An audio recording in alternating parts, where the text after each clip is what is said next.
now, please welcome Brien Williams.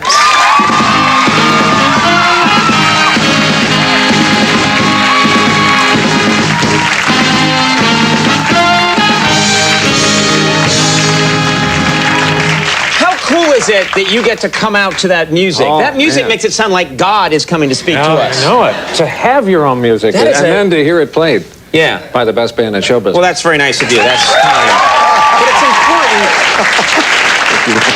Your music says this man must be taken seriously. This man has things to say. My music, I have theme music, and it's kind of like, you know, he's kind of a goof. You know what I mean? It's a difference in tones in our broadcast. My music merely says this music needs to be taken serious. Oh, no, I don't think so. But trying to get the Alec Baldwin. He looks so good in those big Lou Wasserman glasses. Those were good glasses, on. yeah. I don't do the same thing. So these are from the value drugs right downstairs. Value drugs. You get those.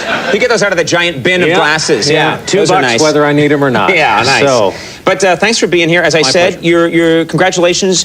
Since taking over this broadcast, you've kept the news in the #1 slot. That's an achievement. Good for you. Thank you very much. Nice hard to do in these times. Well, I mean, there's nothing, you know, people are always saying, and we're very lucky. We were just, we've been #1, I guess, for 52 straight weeks. And I inherited all of that from Tom, you know, the tremendous lead. And people say congratulations, as if what we put in the newscast can differ from what happens during the day. But we're happy that... those stories you guys come up with are crazy. Well, I don't know how you do it. We're happy that more Americans choose to get their news through us. Nicely done. Nicely done. I think that's actually a commercial, too. I wanted to mention this. You're having all this success, but I don't think people realize how much work goes into what you do. Maybe they can imagine it, but you have to be in the newsroom a lot of the time. You're traveling a lot. And I know that in the past, you've actually been voted Father of the Year by different organizations. And now I got to think, it must be hard to get that quality time with your kids. Well, I mean, I knew this going in. This is the life we've chosen. And it's the best way I can think of to make a living. I don't know anyone luckier than I am. But yes, you know, you got to want to go to Baghdad. And we'll keep going back as long as it's a story. Right. But you also grab the time you can. You know, 4th of July, you're sitting in the backyard with your wife and kids, and you're like everybody else, at least hopefully. Yeah, so what are you doing on the 4th of July? Just paint the picture. What are you and the kids doing? We probably set some stuff off that we shouldn't have. Right. My friends, you know, bring it over. We go to a buddy's house without permits. He gets the good stuff, is what you're saying. Yeah, he gets the stuff that's probably like, you know, been stolen from the army. Well, I can't walk into Vinny's fireworks and say, you know, give me all the explosives you have. But being the anchor for the #1 news, you can't do that. I was a firefighter in Jersey for a few years, as you may recall, and thank you. A lot of firefighters from Jersey. I was a beekeeper on Staten Island for 4 years.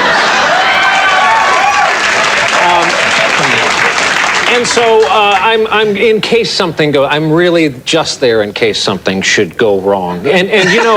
Yeah, right. In my line, I know the warnings. You know, you see all those government announcements. Once a year, they have the press conference. They blow up the water. They put a M80 in a watermelon, which proves you should never do that. But they blow up. I've never heard of that news conference. They actually demonstrate. Oh, yeah, the Consumer Product Safety Commission. They blow up a watermelon? CPSC. Yes, they do. And they have like a mannequin hand, and they show what an M80 can do to that. Yeah. Bad. And so kids learn to keep all mannequins away from an exploding watermelon. They show what an ordinary sparkler can do to a girl's cotton dress, and as a result, I don't wear those on 4th of July. But the rest of the year, I think you look lovely. Oh, thank you. Well, that's fun. Now, one thing that I think might be hard about your job is, I know you, I've known you for a while. You're an outspoken guy. You have opinions. In your role now as news anchor, you need to be impartial, and you need to communicate that. Is that hard for you to do? Is it hard for you to keep a lid on what you're really thinking? Well, my opinions are mostly about the show. More about that cotton dress you like to wear. Yeah, I'm still haunted by the flashlight thing every time I see it. But I try to just not have any opinions about the news. Every word we say, every word our people report from overseas and domestically is cleansed. It's looked at. By the time I got home, 2 hours after we said goodnight on last night's broadcast, there were 6 or 7 websites that had taken apart words I used. I called it a conservative, a politically motivated leak from the White House. And it was Karl Rove scandal, yeah. The great thing about my job is it's both anchor and managing editor, so you get to be responsible for those words. And of course I am.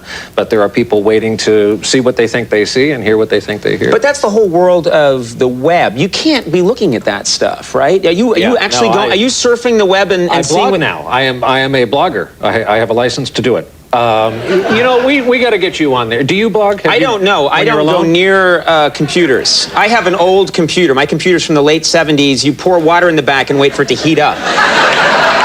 I'm not into the new technology, and I don't blog, and I don't go on different fan we gotta websites. Get you going. Get me going. What are you talking about? Well, I'm a blogger now. Really? I blog. Yeah. Okay. Oh, it's great out there. Right. What do? You just. I give a behind the scenes. It's called the Daily Nightly because we are nightly news, and I publish this every day. And it took days to come up with that, but. I've never seen you prouder. It's a way. Thanks. It's a way to go behind the scenes in our newscast. Remove the veil, as it were. Sure. Be transparent, as it were. Right. All of which I think you. I've known you for years. Yeah. And I've been calling for more transparency on your part. Right. Yeah.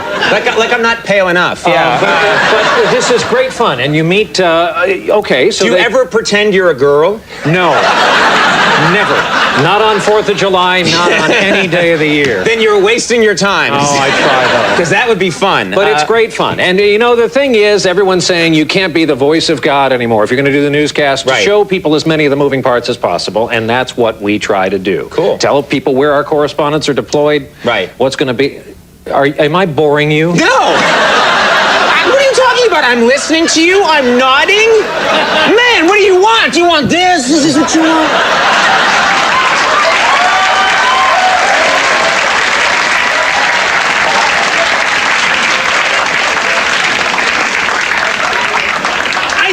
Music is getting into your head. I think that's what's happening. Just realized I have one. Do you have one of these? Do you have the zippy kind? No, they won't give me the. I have to climb. You coming in the building? Clearly not. They give us these ideas, and this is attached to my belt. I feel like a maintenance manager at a New York high-rise. It's just the most amazing thing. You just zip that around? Yeah, and it's fun. It's sure. cool. I want one of those. When things get slow overseas, I take it out. Can you get? That sounds weird.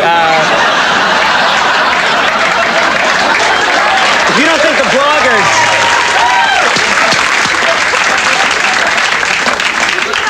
I can't wait to see what the bloggers are going to do with that sentence. Good luck to you on your ride home tonight. Thanks so much.